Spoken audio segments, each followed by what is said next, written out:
name of Allah we are born, in His name we live, and in His name we die. Here and there, our souls prostrate to their Creator with humbleness and piety, and creatures do dhikr all the time, here and there. La la la la la, la la la la la la. Assalamu alaikum wa rahmatullahi wa barakatuh. Welcome viewers to our live program Here and There, our Ramadan special for 2017. Dear viewers, I'd like to begin by thanking Allah subhanahu wa ta'ala for allowing us to enter into this blessed month. Now, do you know we are edging closer and closer to the middle of Ramadan? Subhanallah, how fast time is going, and the questions we need to be asking ourselves: what changes have we made within ourselves? Have we reached our goals? Have we made those fundamental changes so that we become closer to Allah, so that we change our character, our ethics, our etiquettes? What have we done and what have we achieved? Now, in today's discussion, we're going to be talking about the Quran. And what better discussion than to have the Quran itself? Allah subhanahu wa ta'ala, He revealed it in the blessed month of Ramadan. And He tells us the purpose as well, Hudan linnas, that it is for guidance of the people. Not just that, but when we actually contemplate in the Quran, we'll find answers to all of our questions. Why have we been created? What is the purpose of us being here? وَمَا خَلَقْتُ الْجِنَّ وَالْإِنسَ إِلَّا لِيَعْبُدُونَ. That Allah tells us that He has created the jinn, He has created mankind only for one purpose. And what is that purpose? It is the worship of Allah subhanahu wa ta'ala. And we will not find direction, guidance, except that we open the book of Allah and that we read it, we contemplate on it, and we try to understand what Allah is telling us. Not just that, but I would like for all the viewers to think for a second. When we are standing in the masjid and we are reading Tarawih in this month, how many of us are standing there and actually understand what the Imam is reciting? How many of us, when the Imam starts to cry when he's reciting verses, actually understand why he's crying? Or how many of us want to cry with the Imam, but we are unable to cry because we have a lack of understanding of what he is saying? My dear brothers and my dear viewers, today we're going to focus on the Quran. We're going to try to befriend the Quran, develop a relationship with the Quran as well. When we look into the lives of our pious predecessors, we find some amazing stories. I came across some stories today I would like to share with you. The first one, Imam al-Shafi'i, one of the great scholars of Islam, he used to read the Quran in the blessed month of Ramadan 60 times. Every month, 60 times. And what is that equal to? That's 2 Qur'ans every single day. Subhanallah. Imam Malik, who was the Imam of Medina, he used to say, he used to give up giving fatwa, answering people's questions, and just focus purely on the Qur'an. Imam Ahmad, who was known as the scholar of the Sunnah, he would give up teaching people hadith, teaching people the statements of the Prophet ﷺ, and he would focus purely on the Quran. My dear brothers and sisters, what's our relationship like with the Quran? Let's talk about that today. Our phone lines are open. If you have any questions or queries, please do call us. Our Skype account is also running, so Huda_TV. Join us via Skype or via phone. Let's go around the table. Let's see who we have today, and we will continue with our discussion. If I can turn to my right, as I'm doing every day of the week, and Brother Omar, I'd like to give you a warm welcome. I'm always interested now to hear what you have to say right at the beginning of the show, Brother Omar. Go ahead. You're humbling me, Brother Junaid. That's really nice from you to say this. Thank you so much. And also, I would like to welcome you and welcome Brother Ali. And I'm always interested also to share with you and also learn a lot from both of you. MashaAllah. So I would like also to welcome the viewers to this episode talking about the Quran. And I would like to share just a basic point here, that what is the thing that makes Islam unique? Islam is different from other messages that came to other prophets, like Prophet Moses, Prophet Jesus, and so on. What's the difference? The difference is that every prophet and every messenger, he came with a message, like the Torah with Prophet Moses, right? And the Injil, or the New Testament, to Prophet Jesus. But they came also with miracles that are different from the message. Like, for instance, like Prophet Moses came with a staff, right? The stick that is going to change to the snake, and so on and so forth. And Prophet Jesus came to, by the order of Allah, by the command of Allah, by the blessing of Allah, that he can bring life to people again, he can heal the leopard, and so on and so forth. But when the message has gone and the messenger has died, now the miracle itself went away. Nobody will remember it except maybe the nations just by talking about it. But nobody sees it again. Okay. But the Quran is different here because it's the message and it's a miracle at the same time. An everlasting miracle. Yes, never ending. So at the time of the Prophet, it is the miracle, and it will always be like this. Okay. Until the day of judgment. SubhanAllah. And that's one of the main themes that makes Islam so unique. Okay, very nice. If I can turn to Brother Ali Coleman and give you a warm welcome by saying Assalamu alaikum, brother. Wa alaikum assalam wa rahmatullah. Thank you very much, Brother Junaid and Brother Omar. I really like that perspective that you have, that the Quran revealed a divine revelation is both message and miracle. Dear viewer, thank you very much for continuing to be with us and here and there. This Quran is the focus of our show tonight, this Ramadan show. Tonight we're going to be, as the brothers have talked about, looking at the Quran as a divine revelation from Allah Almighty, subhanahu wa ta'ala, the manner and method of revelation, some of its characteristics, and then also, perhaps most importantly for us, how to keep it close to us and use the month of Ramadan to enhance our lives, elevate our status, inshallah, during the month of Ramadan. Okay, so we've got lots of questions, and let's move over to our guest for today. We have with us Brother Hassan Khalifa, who would like to give a warm welcome to an introduction. He's one who has memorized the Quran in its various recitations, and also he's a nasheed artist as well. So Brother Hassan, I'll begin by saying Assalamu alaikum. Assalamu alaikum wa rahmatullahi wa barakatuh, and thank you for welcoming in this program. And I'm thankful for Ustad Junaid and the two hosts with us. Jazakallahu khair. Okay. Firstly, I will be talking about the Quran.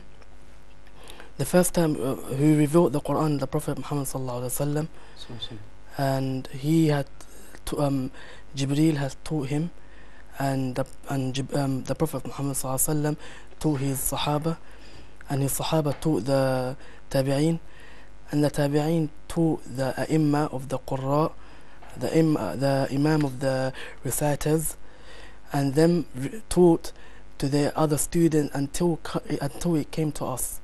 So this Quran came as a chain from the Prophet until our time. Till now, people are reciting Quran and learning Quran in the masajid, in the institutes of Quran, and in the college of Quran. Okay, excellent. Brother Hassan, can we begin? The Quran is full of barakah and blessings. Can I ask you to recite some verses for us from the Quran, possibly talking about the virtues of Ramadan? Okay, inshallah. أعوذ بالله من الشيطان الرجيم. بسم الله الرحمن الرحيم. يا أيها الذين آمنوا كتب عليكم الصيام كما كتب على الذين من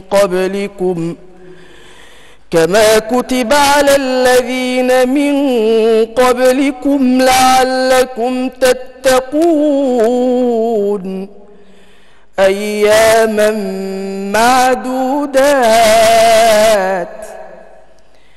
فمن كان منكم مريضا أو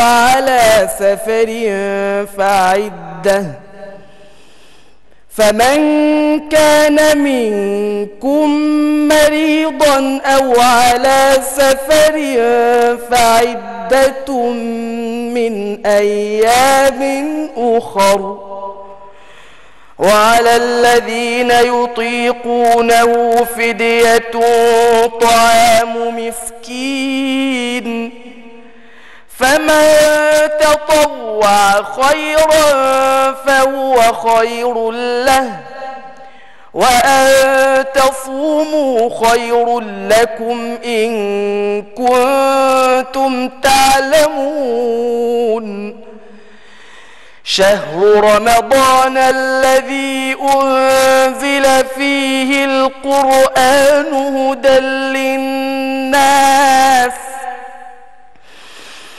شهر رمضان الذي أنزل فيه القرآن هدى للناس للناس وبينات من الهدى والفرقان فمن شهد منكم الشهر فليصم ومن كان مريضا أو على سفر فعدة من أيام أخر يريد الله بكم اليسر ولا يريد بكم العسر ولتكملوا العدة ولتكبروا الله على ما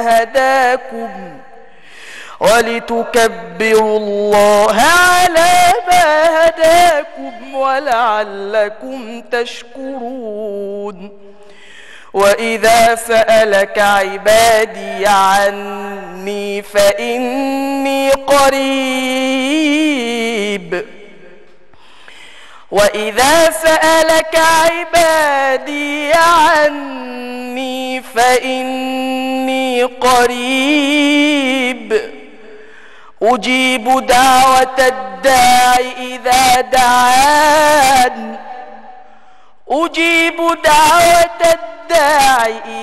دعان فليستجيبوا لي وليؤمنوا بي لعلهم يرشدون. Allah fiqh, Sheikh Hassan, mashallah. Lost for words, beautiful recitation. May Allah accept it from you. Okay. What do we say after that? How does it feel, subhanAllah, like, when we hear the words of the Quran, naturally our hearts melt. Yes. That reaction is beautiful, is amazing. And sometimes it's enough for like non-Muslims even to just listen to the recitation of the Quran. They notice this voice as if it's not about just the voice that is reading, but as if I'm listening to it's long last person that I never heard from him from a long time. And I think it's because of the innate nature inside us. Because it's, even if it is very bad right now, even if I'm away from Allah, but when I listen to the Quran, I find like something is touching my heart. Because it's the innate nature inside me that meets with the Quran, and then that's what your description was about, Brother Junaid, to melt down. To melt down. The Quran. Yeah. Brother Junaid, you asked Brother Hassan to read something relevant to Ramadan. What was that selection, and what was the meaning? Okay, that's a good discussion. So, Brother Hassan, we can go through it slowly if you like. When you recited the first few verses of that, what was the meaning of that first verse? The first thing, Allah spoke about the believers, that He wrote, that He established the fasting to everyone, to every Muslim, that he's mature and that he's well. And it was actually decreed also for other nations before our nation. So it's not something new for us. Yes. It's not like an invention for us as Muslims. It was like decreed upon maybe the nations before us, like Prophet Ibrahim and his nations, and Prophet Jesus and his nation, and so on. Maybe it can differ in the way, for instance. Yes. Like sometimes maybe we hear in the Quran that... sorry, Brother Ali, just to add on to what you're saying, that your knowledge of the Old Testament and the New Testament is very intriguing. Did the Prophet Isa alayhi salam or Musa alayhi salam in the Bible, is it mentioned that they used to fast? Yes, in fact, one of the most memorable moments of the life of Jesus, peace be upon him, in the New Testament was a period of 40 days fasting. Wow, he retreated from civilized life out in the wilderness, very much like our prophet of Islam, Muhammad, peace be upon him, used to retreat away from the people for a time. Well, in this well-known part of the life of Jesus, he did that for 40 days. Okay. So yes, it was something that he was familiar with. So you're continuing to tell us about this selection from the Quran? Yes.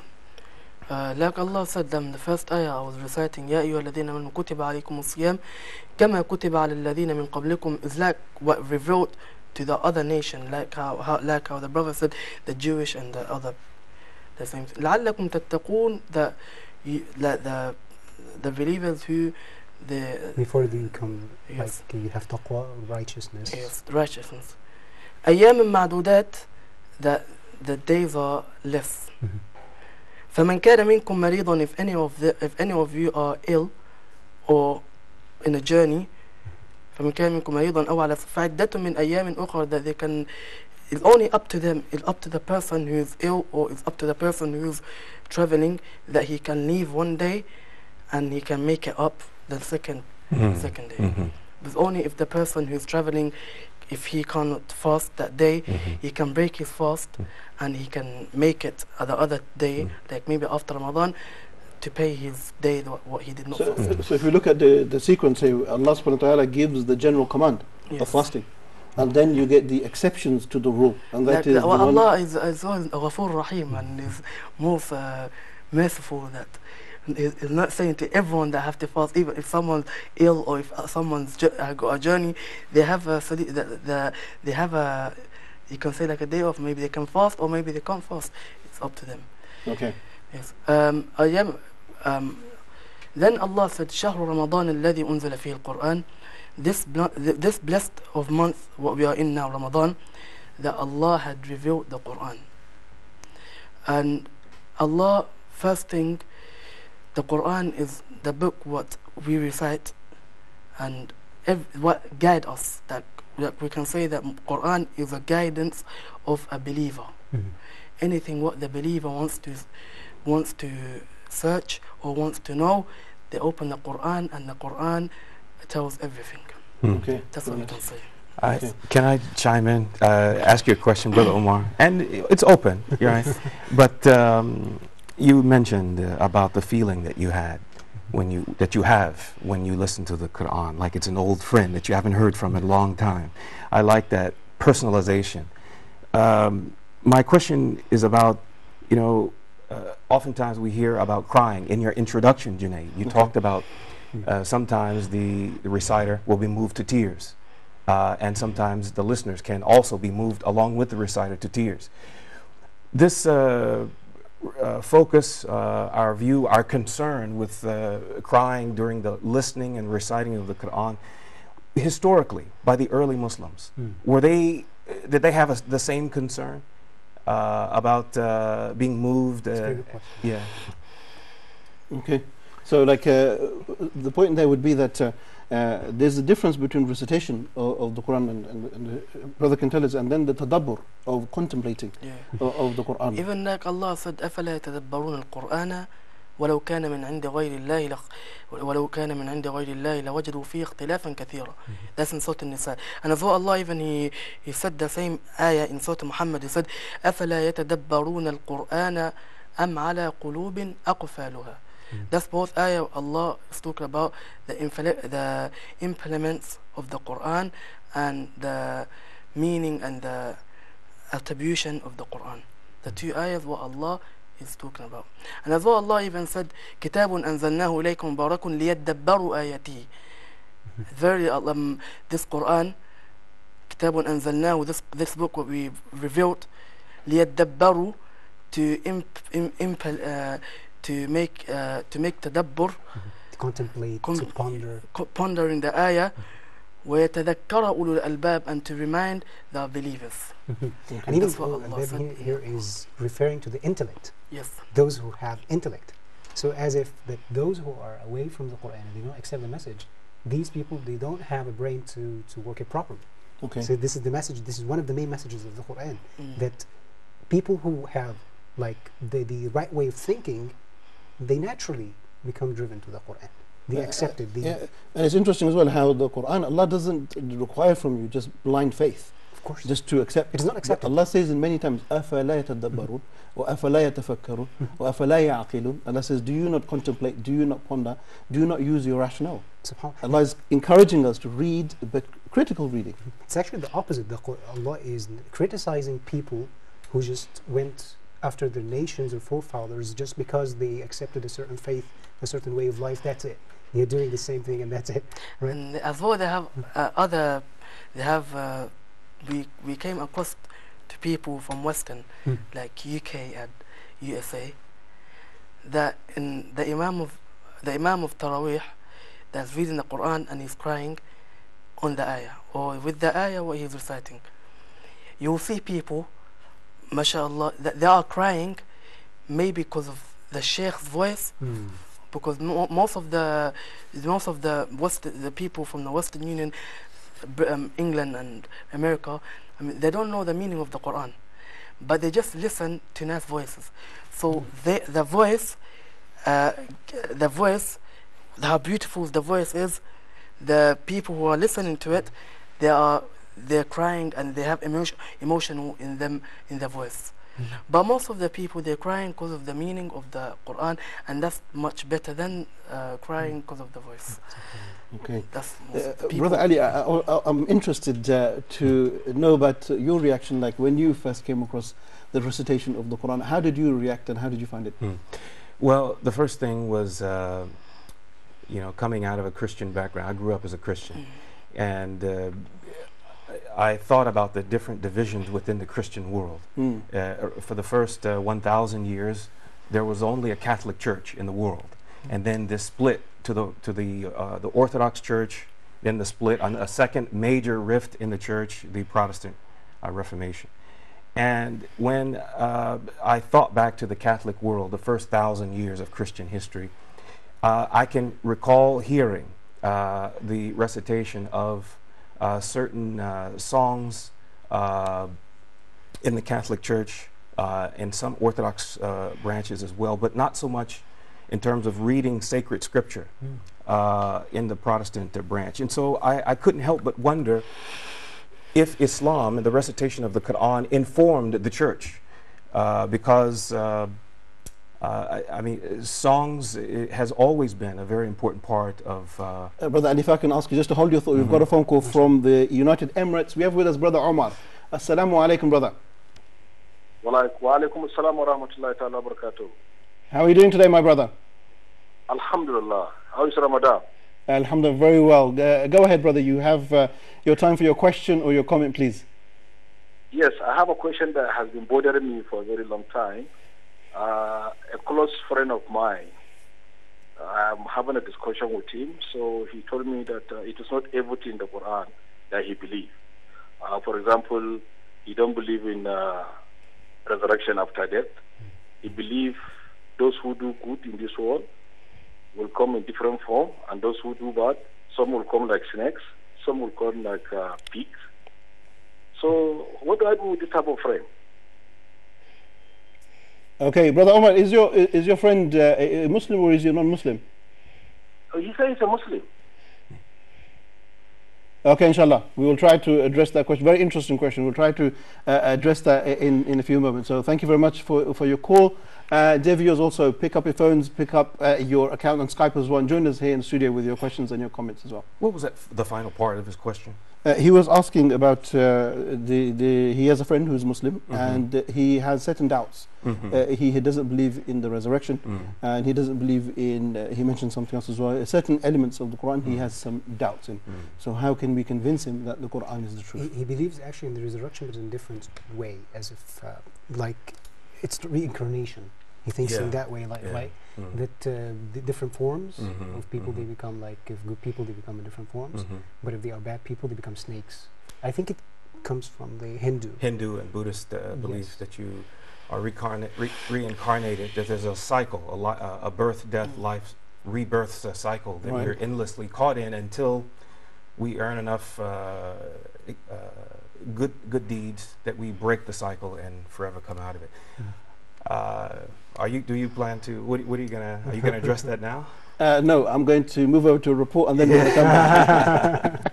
So if we can move over to a short report on the topic of Ramadan, and then when we come back, we'll continue our discussion and try to address the question as well and continue talking about the Quran. So we'll see you all in a few moments. In His name we die, here and there. Saif Omar, he is the founder of Fawaki Institute, and he's going to talk to us about his Ramadan experience. Assalamu alaikum. Very happy to be with all of you. Here at Dinat, it's an amazing center in Washington, D.C. We're honored to have the center here. When you're praying here, it really makes you feel like you're at a very spiritual place. We just were here with Muhammad Jibril. He's been a hero of mine since I was little. He's a famous, world-renowned reciter of the Quran. So just listening to his dua in Ramadan, it's very transformative. I remember when I visited Egypt, praying in Amr ibn As Masjid, the first masjid in Africa, and I heard him reciting, and the entire community comes out together, and there's people from various backgrounds, every different country, and young kids, older people coming together. There's a huge sense of community.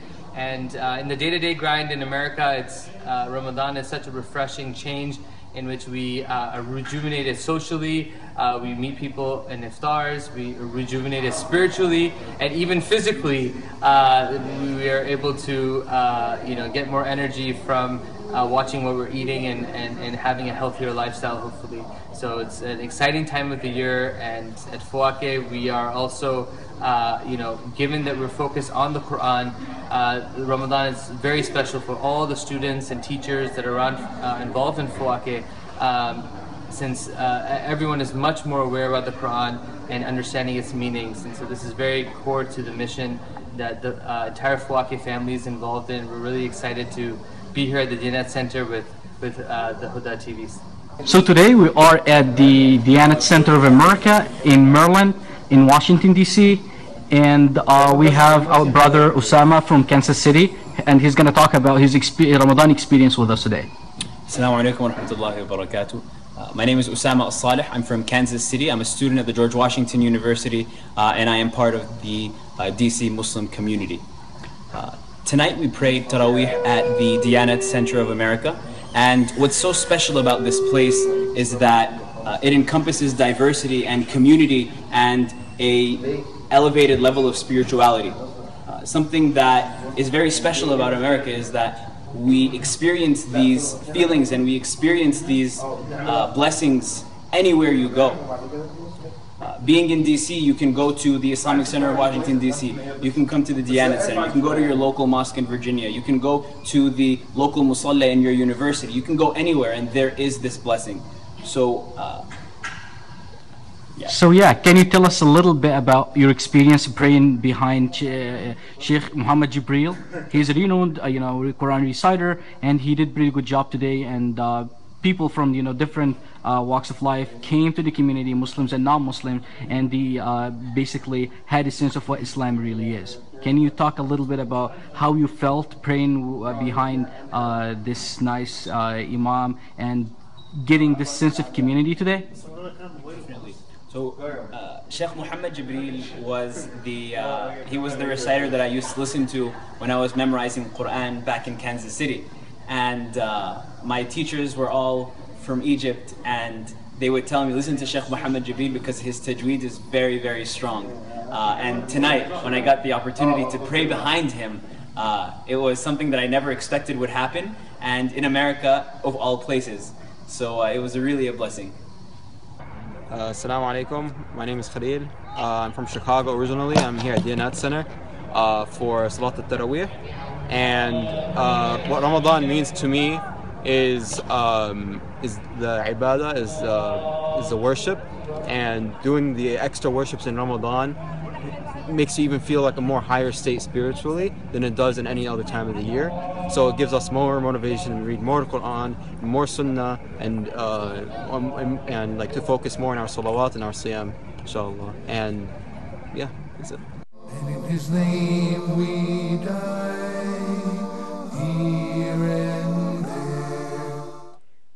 Assalamu alaikum wa rahmatullahi wa barakatuh. Welcome back, dear viewers. After watching that report from various people from the States talking about their experiences with Ramadan. Now, coming back to our discussion, I want to briefly address the phone call. And there was a brother asking about an issue with his friend who has some doubts inside of certain aspects of belief in the Quran. But we know that Allah subhanahu wa ta'ala, He describes and says, Huwa alladhi yuhyi wa yumeet, that Allah is the one who brings to life and Allah is the one who takes life. So the concept of the reincarnation, that life is not removed, it's not brought back, it's going in contradiction directly to the Quran. Allah subhanahu wa ta'ala, He tells us He is the one who gives life and He is the one who takes life, which indicates that there is a beginning and an end to life. And there are so many other aspects inside the Quran. If we break it down, we will understand that we have to submit to the message inside the Quran in order for us to be subservient to Allah subhanahu wa ta'ala. If I can also turn to Brother Omar, you had something interesting to say as well on the same discussion about this subject. If you could, yes, Brother Junaid, what I wanted to say is, because he's coming from a Muslim background, the friend of our friend who called us, that he believes that Allah has the perfect attributes. And of course one of them is Allah is the most wise, and one of them also is the most just. So when a person, like a man or a woman, makes a good deed, this good deed he made it with this form, with his body and soul. So is it really just something related to justice or fairness to be like pleased with other forms? This is not. And who's going to do the accountability? Yeah. Which form is going to stand? This is not me. This is not me, right? And the opposite is true. If somebody is going to be punished, well, if he's now a snake or he is another creature, well, that's not the person. Like, for instance, if a despotic maybe leader or somebody, and he's turned into like a rat, well, he's no longer this despotic like leader or something like this. So this is my view. Okay, very nice. All right, if we can come back to our discussion on the Holy Quran. Brother Hassan, I want to look at some of the practical ways, mashallah, you memorize Quran and you also understand Arabic language. What practical steps could you advise us so that we can also learn the Quran and understand the Quran as well? First thing, talk about how to memorize the Quran. Please. Inshallah. First thing, before you memorize the Quran, the first thing you need to know that you need to love the Quran before you memorize it, because they have people you can come across of the people that they are memorizing Quran but they're not loving what they are memorizing. Okay. You can see most of the people that they do. So before you memorize the Quran, you need to love it, and you need to say that this is what I'm memorizing. I'm not memorizing because of my father, because I'm not memorizing because of my mother, and I'm not memorizing it because of people to say that I'm a hafiz, or to say that I'm a person who memorizes the Quran. I'm memorizing this Quran because I want to memorize this Quran so I can please Allah only. That's the first thing. The second thing, if you want to memorize the Quran, they have too many steps. One of them, if you memorize a page or 2 pages, if you come just say to a page, first thing you need to read one ayah 5 times. That's the tips what I used to memorize. First ayah 5 times, then the second ayah read it 5 times, then close the Quran and join the first one to the second one.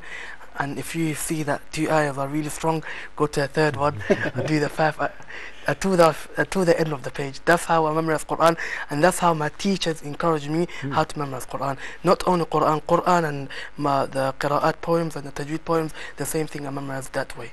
Okay, very nice. So taking one verse at a time.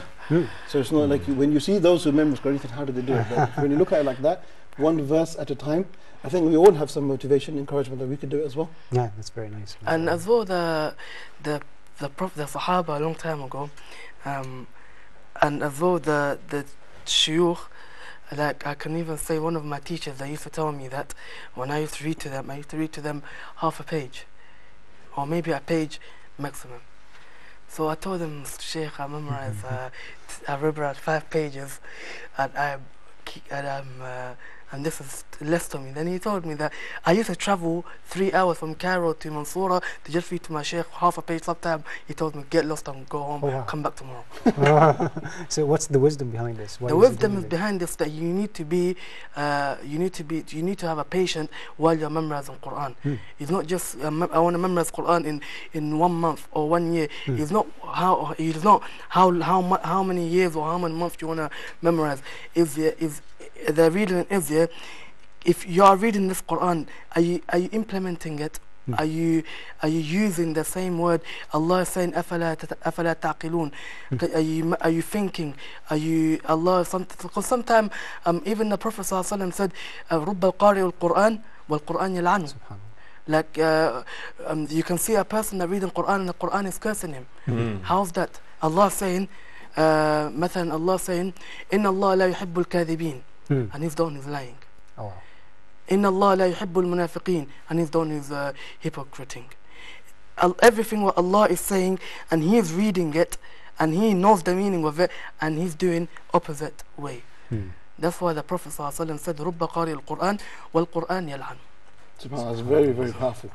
The very fact that the Quran is teaching us very basic principles, but yet we are not acting in accordance with any of that. That's right. And as well, even the Prophet, that when we come to the Sahaba, they used to take one ayah. They used to take one ayah, so they never used to move to the second ayah until they read the ayah. And they know the meaning, and they're acting upon the ayah. The Sahaba used to do that. The Prophet ﷺ used to teach the Sahaba that way. They used to take one ayah, they used to learn the ayah and learn the meaning, and as well following what is inside the ayah. And actually the whole Quran was revealed during 23 years. Yes. So if Allah wanted to make it like, okay, just at once, in one day, and that's it, take the 30 parts of the Quran, well, that wasn't what Allah intended.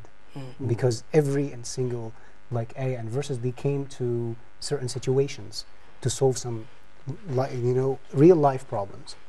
It's practical solution to what we are living. And I think that's a very beautiful point, because that many of us, we feel disheartened that we're not able to read the whole Quran or understand the whole Quran. But the Quran was revealed, like you said, 23 years to the best of people, to the purest of hearts. And we're not from that generation, and our hearts are very far away from the way they were. So if it takes us longer than 23 years, it's a blessing, really. Wow. Yeah? I really like what you've said, Brother Hassan, reminding us that the Quran is revealed to us to guide our lives. Yes. And it's not memorizing it for the sake of being able to recite it, but to internalize it, to live by it. I think that's worth repeating. And as well, I've got a hadith here, this powerful hadith. And this hadith that everyone need to focus it and put it in their heart.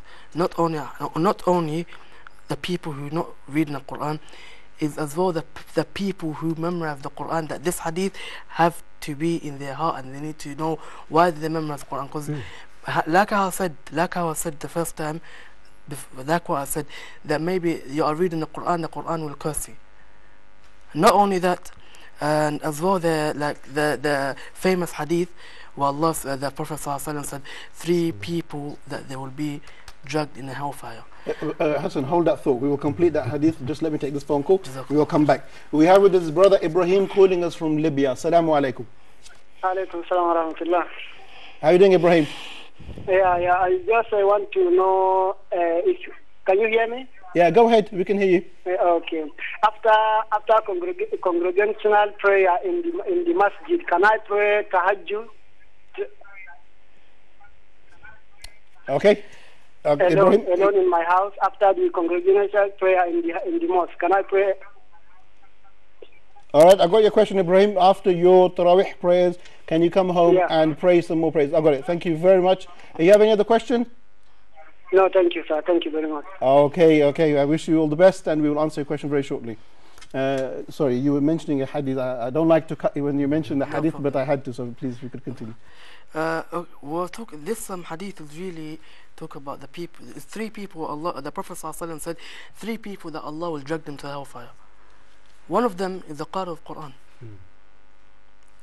Allah will bring him in front of everyone, and He will show him His ni'mah and His miracle. Allah will tell him, why did you memorize this Quran? He will say, I memorized this Quran because of you, and so on. Then Allah subhanahu wa ta'ala will say to him, you lied. You verily learned this Quran so people can tell you a qari, or waqad qeel, and they used to say, so drag him to the hellfire. And he come to the people, the person who gives out zakah, that he got too money, that he got wealth and he got money, that he gives out zakah. Allah will bring him and show him the ni'mah what he has. Allah then will tell him, what did you do in the wealth what I gave you? He will say, I gave this wealth, I gave out zakat to poor people, and such of. Allah will tell him, you lied, you verily gave the zakat so people can tell you that you are generous and you have money. وَقَدْ قِيلَ, and they used to say, and drag them to hellfire. So that's why I'm not only, I can even say me as well personally, that I'm really scared of these kind of people. Well, a strong warning. I want to pick up on another point as well, and that's the fact that the Quran, they say that 1/3 of the Quran consists of stories. What would be the wisdom behind the repetition of stories in the Quran? That's a very good question. So I think one of the reasons is it's related to the context. Like for instance, like in one of the surahs, maybe Allah focuses on a certain phase of the story, and most likely in the Quran you only find a complete story only once, and this is the, and correct me if I'm wrong, Brother Hassan. Surah Yusuf. That's right. But in each other story it's repeated. Not really, repetition here is not the right word. I think it's repetition of like the general story, but not the same word for word, right? You can tell us, like Brother Hassan, the differences between. Okay, about the stories, we got Surah Hud. Surah Hud is talk about Hud alayhi salam, it's talk about Salih, it's talk about Lut, it's talk about Prophet Hud, and as well as talk about Thamud, Salih. And we have Surah Al-Naml, it's talk about Salih. And we have Surah Al-A'raf, it's talk about Hud, and it's talk about the Salih as well. But the longest ever story in the Quran is on Surah Yusuf. From لقد آتينا, from the first of Surah Yusuf until رب قد آتيتني من الملك وعلمتني من تأويل الأحاديث, that all that place is all talk about Prophet Yusuf alayhi salam. So let's come to the voice of the Ibba and people who are doing Tarawih. First thing, that voice that we learned, that you need to keep it in one melody. Because if you are changing the second melody, people will think so that this story had completed. And when you are reading the end of ayah before وقال نسوة في المدينة امرأة العزيز تراود فتاة عن نفسه, you need to stop and you need to read to a voice that you make the people who are praying behind you that this story I'm still continuing in the second rak'ah. Oh wow. Okay. So this kind of voice is the people who knows who learnt the voice and who learnt how to use his voice. They cannot say Allahu Akbar wa qala niswatun fil madinah. The people who think so that this person, firstly he will, if he reads that, the first thing his voice will be read, it will damage his voice, because before you are reading Quran you need to start with a lower voice and then start building up a bit until the middle, then start make your voice higher. Okay, very nice. Like example, I'll give you Surah Al-Fatiha. You can't say Alhamdulillah, you can't just say Alhamdulillahi Rabbil Alameen. You can't read like that, because you are still completing, you are still reading the other surahs. If you are starting by low, you can't. If you are starting by high voice, you cannot ever complete it. You just say Allahu Akbar and go home. So keeping the melody on one pace. Yeah, melody on one place, especially if you are reading Surah Yusuf. Okay. Because it's one story. How should it sound? Can you do the entire Surah Al-Fatiha? بسم الله الرحمن الرحيم الحمد لله رب العالمين الرحمن الرحيم مالك يوم الدين إياك نعبد وإياك نستعين اهدنا الصراط المستقيم صراط الذين أنعمت عليهم غير المغضوب عليهم ولا الضالين.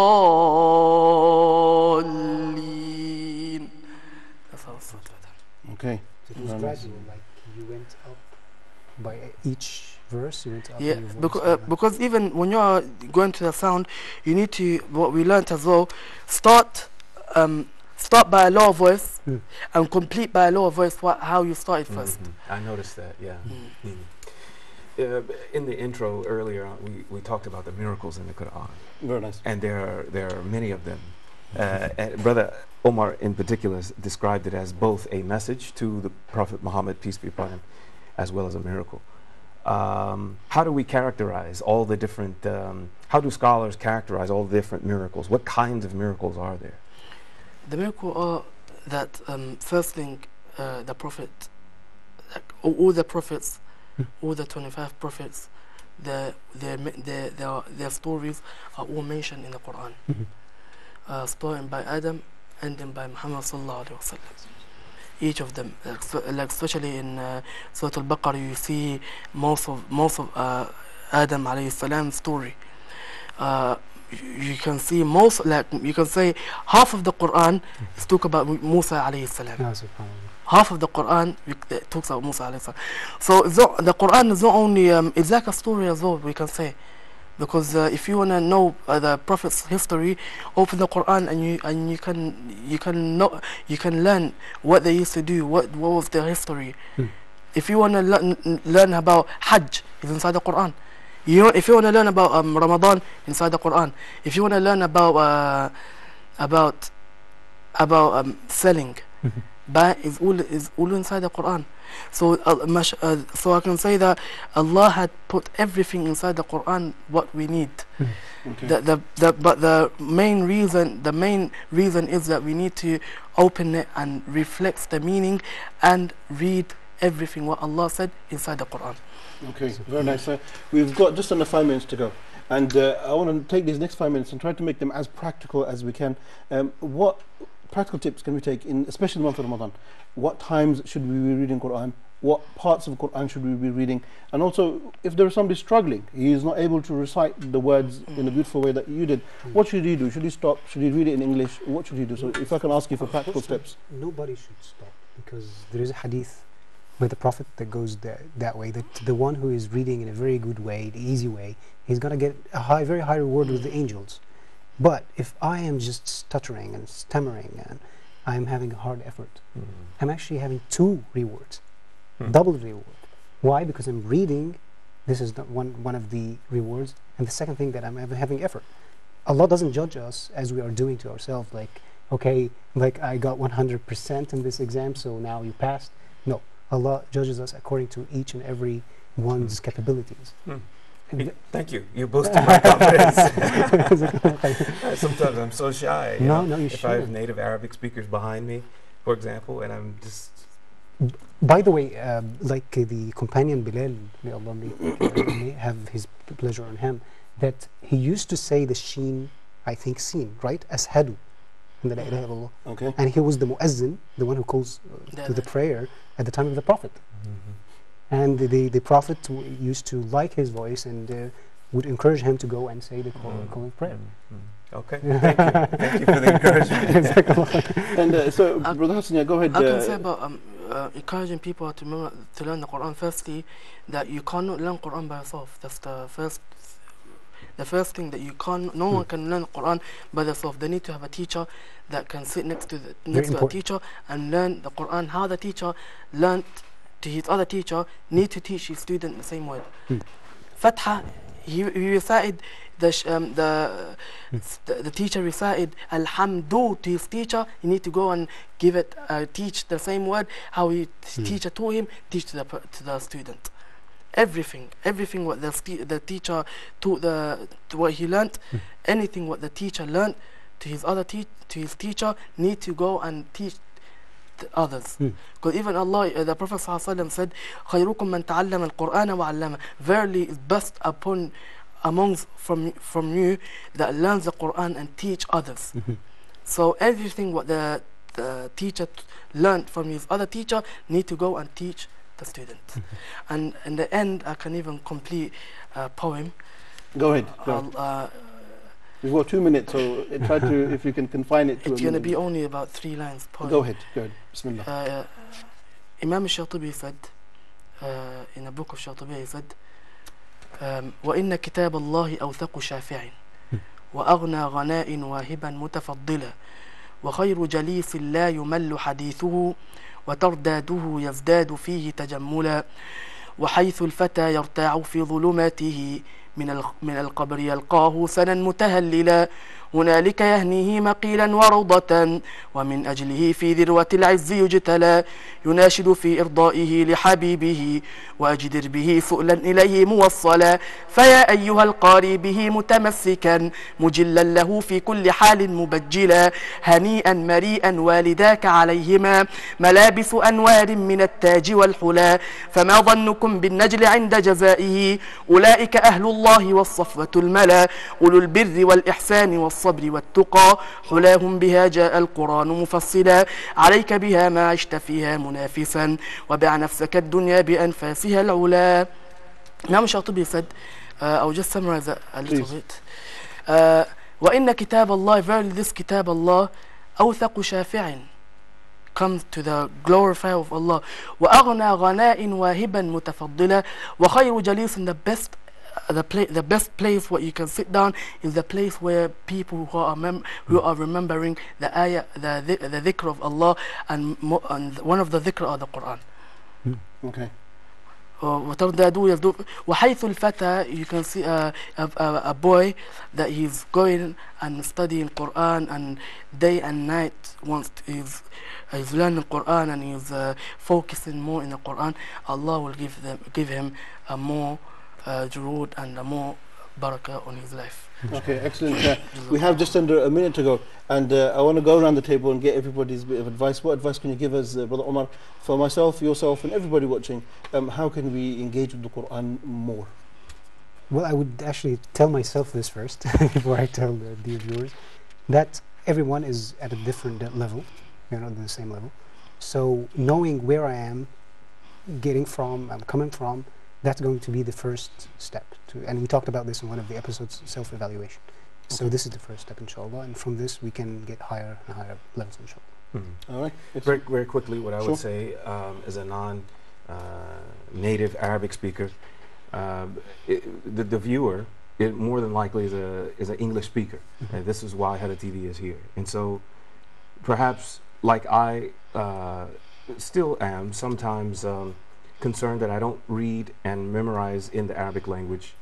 Don't allow it to keep you away from the Quran. Keep the English translation of the meanings of the Quran close to you while you continue to learn. It's better than having than the alternative, which is to push it away in frustration. Keep the English translation close to you.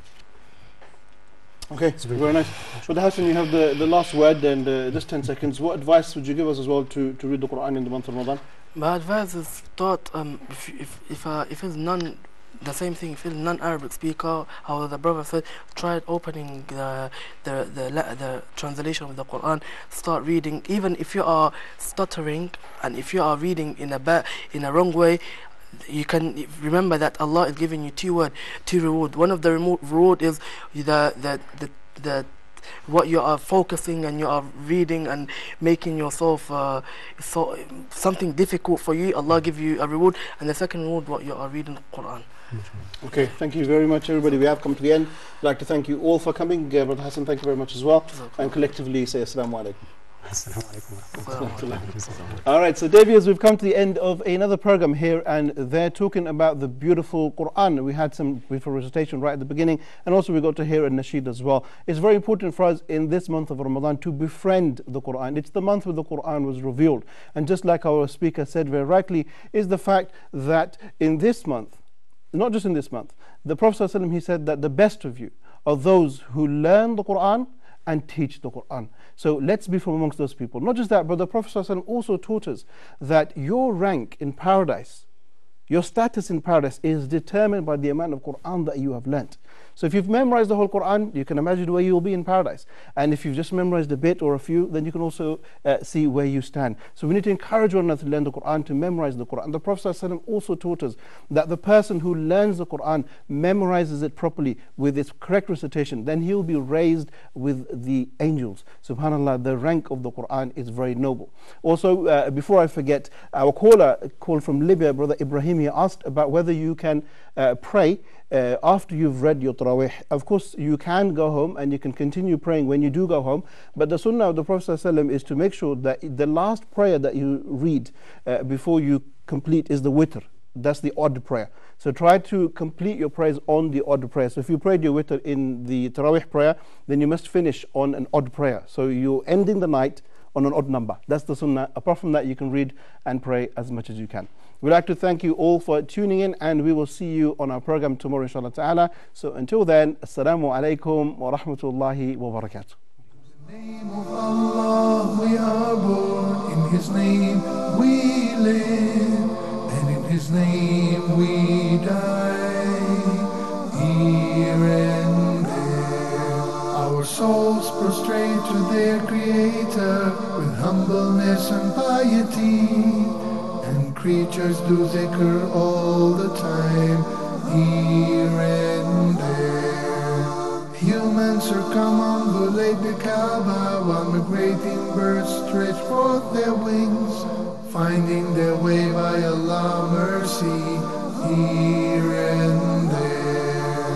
Our Prophet advised us to travel, seeking knowledge, while exploring Allah's miraculous creations, here